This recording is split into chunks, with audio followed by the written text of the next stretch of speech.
मैं डॉक्टर सावित्री चांदोलिया आज कीन्स का सिद्धांत के बारे में चर्चा करूंगी। कीन्स का सिद्धांत अल्प विकसित देशों की समस्याओं का विश्लेषण नहीं करता।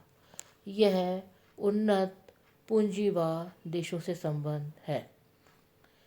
किस देश में कुल आय उसके रोजगार का फलन है। मतलब किसी देश की जो है कुल आय उसके रोजगार का फलन है।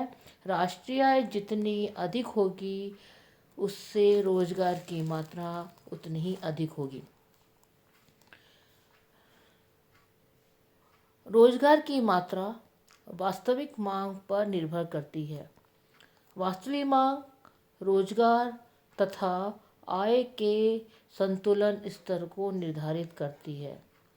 वास्तविक मांग उस बिंदु पर निश्चित होती है जहां कुल मांग कीमत कुल पूर्ति कीमत के बराबर होती है। वास्तविक मांग में उपभोग मांग तथा निवेश मांग शामिल होते हैं। उपभोग मांग उपभोग प्रवृत्ति पर निर्भर करती है। जिस सीमा तक आय बढ़ती है उस सीमा तक उपभोग प्रवृत्ति नहीं बढ़ती। आय तथा उपभोग के बीच का अंतर निवेश के द्वारा पूरा किया जा सकता है। यदि निवेश की अपेक्षित मात्रा उपलब्ध नहीं होती तो कुल पूर्ति कीमत से कुल मांग कीमत कम रह जाती है। परिणाम स्वरूप आय तथा रोजगार तब तक कम होते जाएंगे जब तक कि इनका अंतर समाप्त नहीं हो जाता।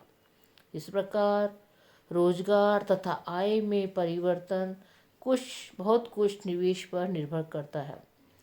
निवेश की मात्रा पूंजी की सीमांत उत्पादकता और ब्याज की दर पर निर्भर करती है।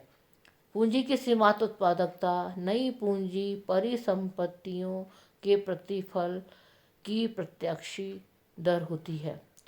जब लाभ की प्रत्यक्षाएं बढ़ जाती हैं तो व्यापारी अधिक से अधिक निवेश करते हैं। ब्याज की दर जो निवेश की दूसरी निर्धारक है मुद्रा की मात्रा तथा तरलता अधिमान पर निर्भर करती है।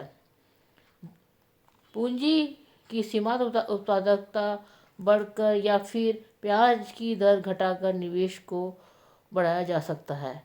यद्यपि निवेश में वृद्धि होने से रोजगार में वृद्धि होती है, फिर भी यदि साथ में उपभोग प्रवृत्ति घट जाती है तो ऐसा नहीं होता है।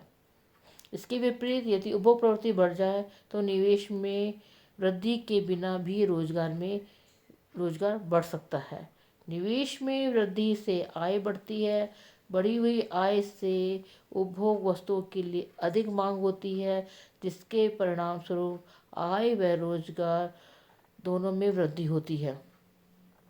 निवेश में दी गई वृद्धि उपभोग प्रवृत्ति के माध्यम से आय में बहुगुना वृद्धि करती है। निवेश की तथा आय की वृद्धि के बीच इस संबंध को कीन्स ने गुणक कहा है। गुणक उपभोग प्रवृत्ति दी हुई होने पर कुल रोजगार और आय तथा निवेश की दर के बीच सही संबंध स्थापित करता है। जब कुल निवेश की मात्रा में वृद्धि होगी तो आय की मात्रा में वृद्धि निवेश वृद्धि के गुणा हो जाएगी। मतलब अगर आय में जो चेंज होता है, आय में चेंज होने से कुल निवेश की मात्रा में जो होता है वो के गुणा के जितना वृद्धि होती है, ये कीन्स का मानना है। उन्होंने ये भी बताया कि आय में वृद्धि होने पर सीमांत उपभोग प्रवृत्ति घट जाती है। इसलिए यह आवश्यक हो जाता है कि अर्थव्यवस्था के भीतर ही आय तथा रोजगार की अपेक्षाकृत ऊंचे स्तर पर प्राप्त करने के लिए निवेश की बड़ी मात्रा में इंजेक्शन दिए जाएं। मतलब कीन्स ने रोजगार का सिद्धांत दिया और रोजगार के सिद्धांत में ये बताने की कोशिश करी है कि अधिक जो है कुल आय जो है वो रोजगार का फलन होती है।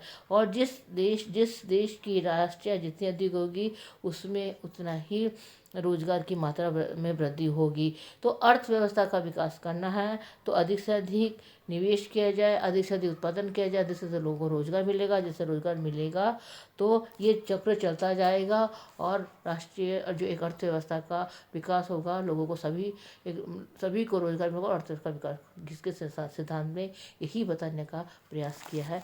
धन्यवाद।